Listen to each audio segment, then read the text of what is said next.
Are Americans letting the future be decided without them? Remember, we fight for what's right because it's time to go right.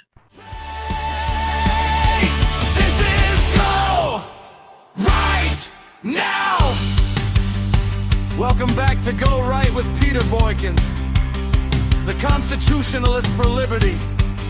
Because the future of a constitutional republic belongs to those who show up. Are Americans letting the future be decided without them, or stepping forward to lead the way? On midterms, the real election, most Americans ignore until it is too late. Stand up, now it is your day. Go right, think right, move right together. The future starts right now. GoRightNews.com. Are Americans letting the future be decided without them? Welcome to Go Right with Peter Boykin. I'm your Constitutionalist for liberty. Picture this. You hear people arguing everywhere about politics. Online, at the dinner tables, on podcasts, on television panels where everyone talks louder but rarely anyone listens. Everyone seems convinced that the fate of the country hangs on one massive moment, one dramatic election night, one presidential showdown that will either save or destroy everything. But here's the uncomfortable truth most people do not want you to hear. The real future of this constitutional republic is rarely decided during the elections that get most of the attention. That's the presidential elections. It is decided quietly. It is decided in midterms. It is decided in local races most people skip because they think they do not matter. And right now, as early voting moves into its final stretch here in North Carolina and other places in the nation, and soon, a lot of people have different midterm elections at different times. But we're watching that reality unfold again. People often ask why they feel disconnected from government, why politics seem to appear without warning. You know, well, the signs pop up everywhere. Drive, there's lots of signs, and it's not just saying we buy ugly homes. It's please buy ugly candidates, right?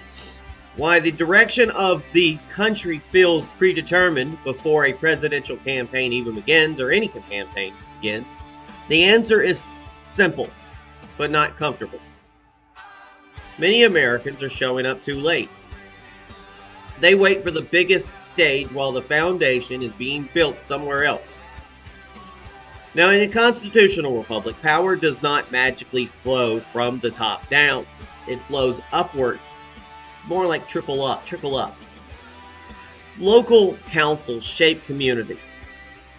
State legislatures shape nationwide policy. Congressional races shape federal direction. And all of those layers interact long before a presidential election becomes the headline. And that's where midterms are where the chessboard is set. They determine who draws districts, who writes election laws, who controls committees, who funds or blocks legislation, and who frames the narrative heading into the next national cycle, which is the presidential race, 2028. Yet the turnout drops. Why? People ask, why? Because people are told these elections are less important. Because media attention shifts elsewhere. Because cultural war arguments distract from structural reality. Now here's some opinion-based commentary. It all is opinion, folks. Both parties are guilty of this dynamic. Political machines understand something the average voter often forgets. Control is easier when participation is lower. A motivated minority can shape outcomes when the broader public stays home. They win when you stay home. That's not a conspiracy theory. You don't have to put 10 hats on, and aluminum's expensive nowadays. That's just plain mathematics. Low turnout magnifies influence. And that is why midterms are not just another election. They are the leverage point. That's why we say we always lose in the midterms. Look at the debates happening right now across the country. Election laws, early voting access, local policies affecting schools and infrastructure, federal legislative agendas already being shaped by who holds committee power. And none of that starts with a presidential inauguration. It starts here. It starts with who voters choose in races that rarely trend nationally. Now let's talk about something even deeper. Trust. Many Americans feel politically homeless. They see both parties fighting headlines, battles, while everybody and everyday economic pressures rise. They watch politicians debate symbolic issues while families worry about groceries, housing, and security. I'm just like you folks. I feel about the same thing. I worry about every day out there hustling to make my money, to pay my bills, hoping that maybe there's a week more or longer in the month. So this disconnect is real. But the solution is not in disengagement. Disengagement is surrender, throwing up the white flag. When citizens step back, systems don't pause. I mean, we're in a shutdown right now, a semi-shutdown that hardly anybody's talking about, but we are in one. When Homeland Security and things like that, with all the people traveling and getting out of town for winter and such, that you somehow have an operating security, DHS, but with no money and no direction. But meanwhile, decisions continue. Policies continue. Power reorganizes itself without the voices that chose silence. And then people wake up months or years later wondering how things changed so quickly. Like, we just got out of the COVID, or we couldn't even say COVID. Couldn't even say COVID in a video without getting in trouble. And that changed the world. People don't understand what slight changes it changed. How our powers were taken from us. Our constitutional powers. But they didn't change quickly. They changed quietly. And that's the lesson of midterms. The future is rarely stolen overnight. It is shaped gradually through smaller choices that accumulate into larger outcomes. Now, more opinion. It's all opinion, folks. From a constitutionalist for liberty's perspective, that's me, the health of this republic depends on consistent engagement at every level. Federal elections matter, but so do county commissioners, school boards, judgeships, and state legislative seats. These offices shape daily life in ways that many citizens underestimate. This is especially true in states like North Carolina, where demographic shifts. We're a big purple state, with the majority of voters being unaffiliated. I know the Republicans are happy that they've beat the Democrats in registered voters right now, but how many people are leaving from parties to become unaffiliated? So again, this is especially true in states like North Carolina, where demographic shifts, policy debates, and political competition create a dynamic environment where small margins carry large consequences. Early voting is not just convenience, it is an opportunity. And then people complain, oh, it's too long, early voting is too long, but yet people still don't come out. 2 weeks, weekends, people still don't come out. It's the moment where citizens decide whether they are the observers of the political process or participants shaping it.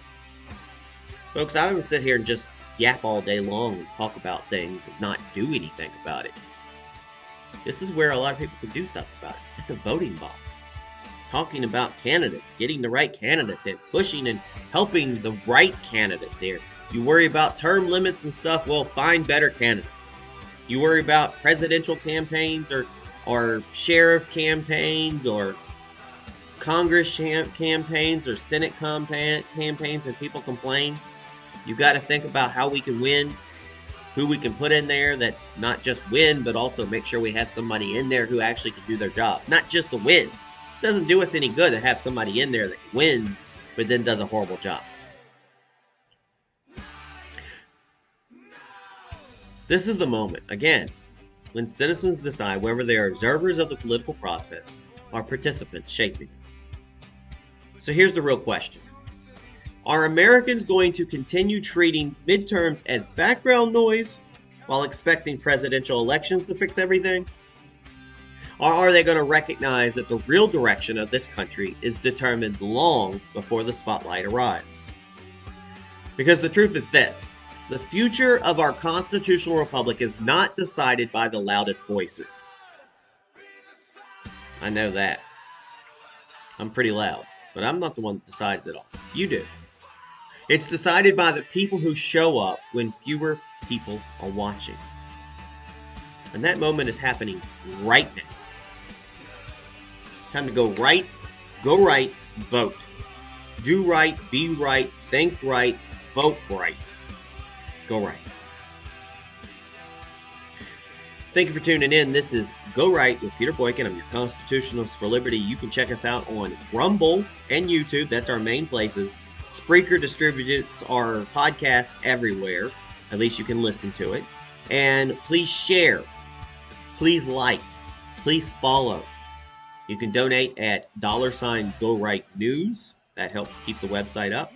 Go to GoRightNews.com, PeterBoykin.com, and GoRightNC.com for more information. Thank you for tuning in. Yeah. Turn it up now.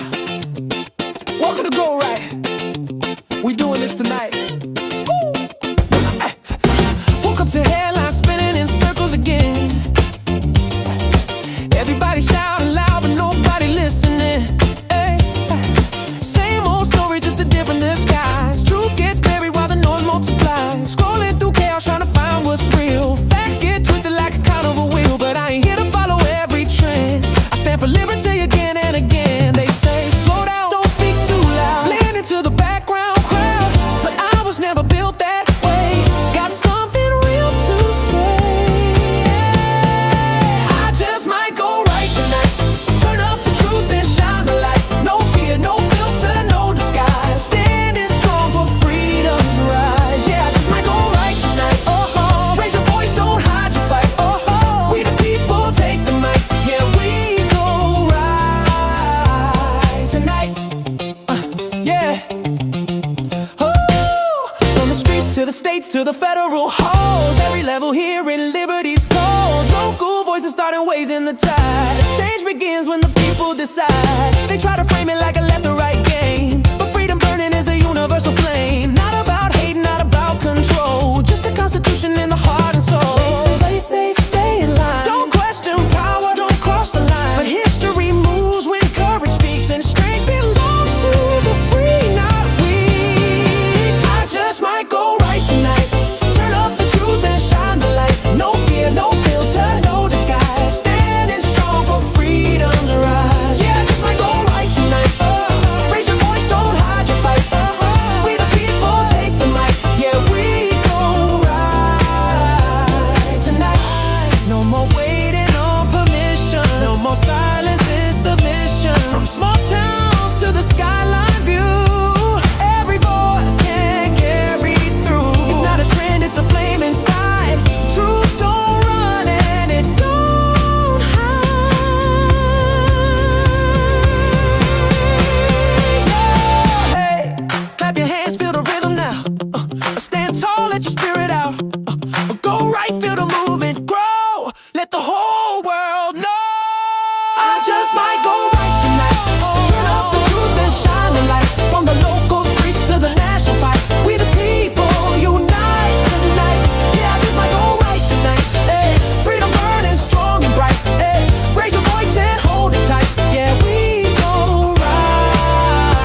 Welcome back to Go Right with Peter Boykin, the Constitutionalist for Liberty, where we step back from the noise, look at the bigger picture, and talk about what really shapes the future of our constitutional republic. A quiet conversation recently started with the simple observation: people talk endlessly about presidential elections. Every headline, every debate, every social media argument seems to revolve around who will sit in the White House, but far fewer people treat midterm elections with the same urgency. And yet, when you look at how policy actually changes in America, it becomes clear that the elections happening right now often shape the direction of government long before a presidential race ever captures national attention. As early voting enters its final stretch before Election Day here in North Carolina, the real story is not just about who wins individual races. It is about how participation right now sets the foundation for everything that comes next. Federal legislation, state policy, local school board decisions, infrastructure priorities, public safety, taxes, and even how future elections themselves are run all start here. This is the election cycle that quietly builds the future, and most Americans do not realize it until the results are already written. Presidential elections dominate headlines, but midterms determine who writes the rules that presidents must follow. Congressional seats, state legislatures, judgeships, local boards, and ballot initiatives are often decided during these cycles. Those officials shape federal legislation through control of the House and Senate. They shape state policy through legislatures and executive offices. They influence local regulations affecting taxes, schools, policing, and infrastructure. And they determine election laws that govern how voting happens in the future. The structure of a constitutional republic means power flows upward from local decisions. When turnout is low, smaller groups have outsized influence. Political science research consistently shows that turnout changes outcomes. Small shifts in participation can swing entire districts, especially in off-cycle elections where margins are narrow. Midterms are not a side story. They are the mechanism that builds the battlefield for future presidential races. Right now, North Carolina early voting is showing why engagement matters. Early turnout has reportedly exceeded expectations in some areas, suggesting heightened interest and potentially shifting political energy. Competitive races at multiple levels, including local offices and high-stakes statewide contests, are already shaping expectations about where momentum may go next. These races matter because they determine who writes state laws, who influences federal policy, and who frames the national debate moving forward. Even disputes about where early voting sites are located or how access is structured demonstrate how procedural decisions can shape participation itself. Every rule about where, when, and how people vote carries downstream consequences. That is why midterms are not just about candidates. They are about systems. And what happens in one state rarely stays there. Midterm signals often appear first in local or special elections across the country. Analysts watch these early results closely because they reveal enthusiasm gaps between parties, expose messaging that resonates with voters, and preview coalition strengths and weaknesses. Political momentum rarely appears overnight. It grows through smaller elections long before presidential debates begin. A flipped state seat today can foreshadow congressional changes tomorrow. Another reason midterms matter is that many policy battles are already being shaped at the state and congressional level before national leadership changes. Debates over voter ID laws, election security measures, legislative proposals about voter eligibility and policies affecting polling locations are all unfolding right now. These decisions influence turnout, trust in institutions, and the direction of governance itself. The future is not waiting for a presidential election. It is being decided right now. From federal to local levels, elections cascade through the system. Federal outcomes determine national policy and judicial appointments. State governments decide how federal laws are implemented, how districts are drawn, and how election rules function. Local governments directly affect daily life through zoning, policing priorities, school boards, and taxation. Midterms connect all three levels at once. Ignoring them is like watching only the final act of a movie while missing everything that explains how the story got there. Historically, midterms suffer from lower turnout compared to presidential elections. That creates a paradox. The elections that most directly shape governance often receive the least participation. When fewer people vote, outcomes can reflect only a narrow slice of the electorate. That shifts power toward the most motivated groups rather than the broader population. Here's the bottom line. Many Americans criticize the direction of government while overlooking the elections that quietly shape it.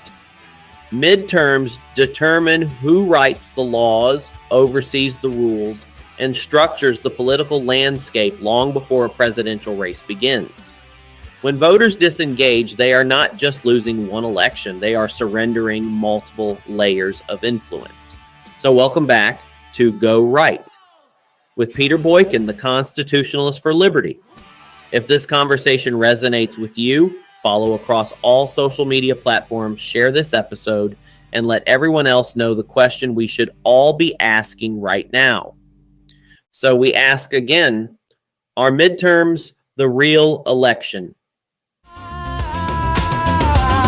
Tonight, yeah, yeah, yeah. Turn it up now. Welcome to Go Right. We're doing this tonight.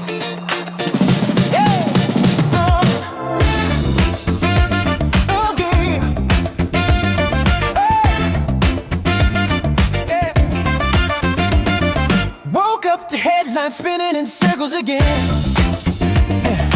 Everybody shouting loud, but nobody listening. Same old story, just a different disguise. Truth gets buried while the noise multiplies. Scrolling through chaos, trying to find what's real. Facts get twisted like a carnival wheel. But I ain't here to follow every trend. I stand for liberty again and again. They say slow down, don't speak too loud. Blend into the background crowd, but I was never built that way. Got something real to say. I just might go right tonight. Turn up the truth and shine a light. No fear, no filter, no disguise. Standing strong for freedom's rise. Yeah, I just might go right tonight. Raise your voice, don't hide your fight.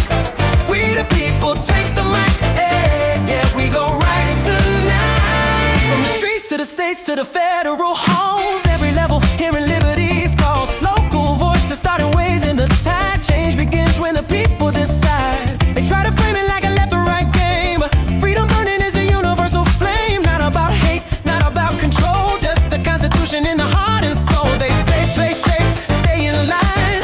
Don't question power, don't cross the line. But history moves and courage speaks. Strength belongs to the free, not weak. I just might go right tonight. Turn up the truth and shine the light. No fear, no filter, no disguise. Standing strong for freedom's rise. Yeah, I just might go right tonight. Raise your voice, don't hide your fight. We the people, take the mic. Yeah, we go right tonight. No more waiting on permission. No more silence and submission. From small towns to the skyline view, every voice can carry through. It's not a trend, it's a flame inside.